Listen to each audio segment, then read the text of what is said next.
Hi, welcome back. Part 2, Genesis chapter 46. We're going to get right into it, okay?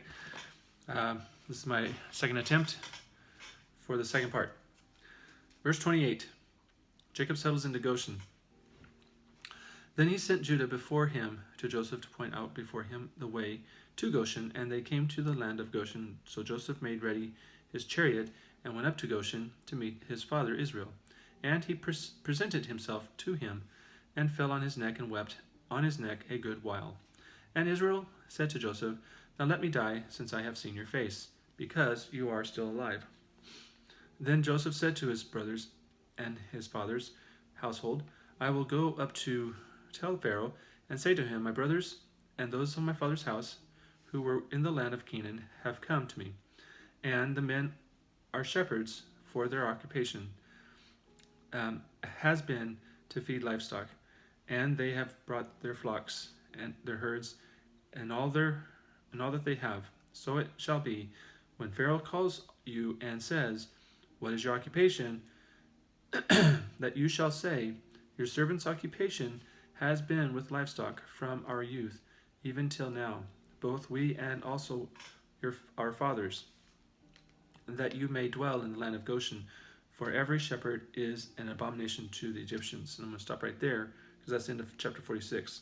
And this is what it says for verse 31 through 34. Jacob moved his whole family to Egypt, but they wanted to live apart from the Egyptians. To ensure this, Joseph told them to let Pharaoh know they were shepherds. Although Pharaoh may have been sympathetic to shepherds, for he was probably descended from the nomadic Hyksos line. The Egyptian culture would not willingly accept shepherds among them. The strategy worked, and Jacob's family was able to benefit from Pharaoh's generosity, as well as the Egyptians' prejudice. Excuse me. Now, chapter 47. And then Joseph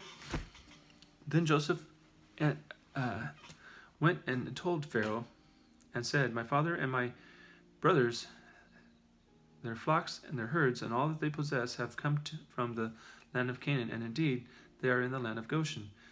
And he took 5 men from among his brothers and presented them to Pharaoh. Then Pharaoh said to his brothers, What is your occupation? And they said to Pharaoh, Your servants are shepherds, both we and our fathers. And they said to Pharaoh, We have come to dwell in the land, because your servants have no pasture for their flocks, for the famine is severe in the land of Canaan. Now, therefore, please let your servants dwell in the land of Goshen. Then Pharaoh spoke to Joseph, saying, Your father and your brothers have come to you. The land of Egypt is before you. Have your father and brothers dwell in the best of the land. Let them dwell in the land of Goshen.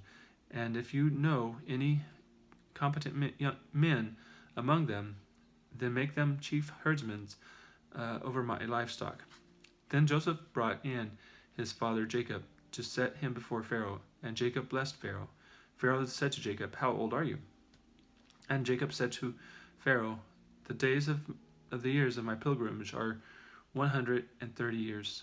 Few and evil have been the days of the years of my life, and they have not attained to the days of the years of the life of my fathers, of the days of their pilgrimage.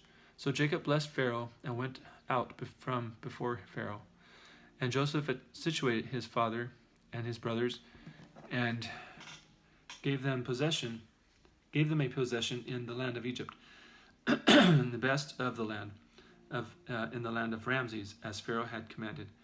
And Joseph provided his brothers, and all his father's household with bread according to the number in their families.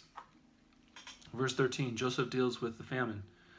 Now there was no bread in all the land, for the famine was very severe, so that the land of Egypt and the land of Canaan languished because of the famine. And Joseph gathered up all the money that was found in the land of Egypt and in the land of Canaan for the grain which they bought.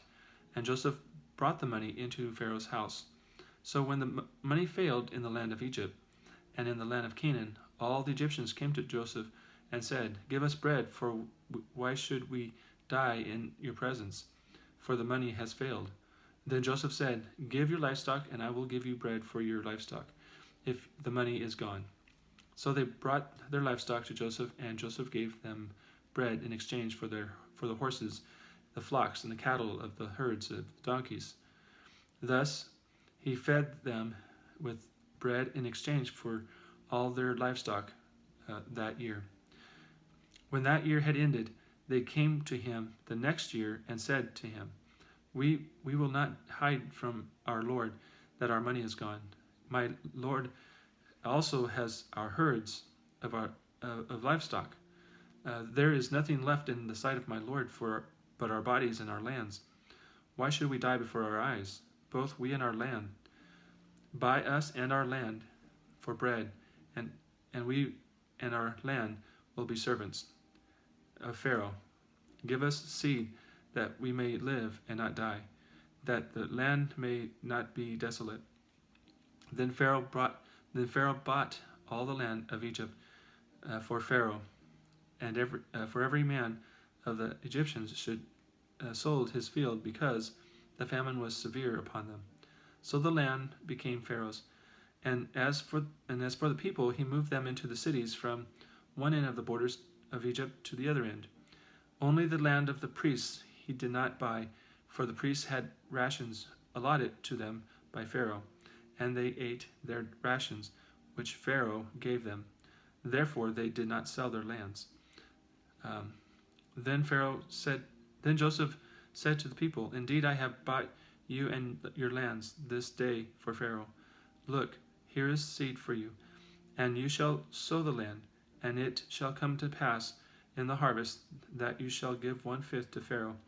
4/5 shall be your own, as seed for the field, and for your food, for those of your households, and as food for your little ones." So they said, "You have saved our lives. Let us find favor in the sight of my Lord, and we will be Pharaoh's servants." And Joseph made it a law over the land of Egypt to this day that Pharaoh should have 1/5, except for the land of the priests only, which did not become Pharaoh's. I'm going to stop right there because last time I got to that point, my phone cut me off.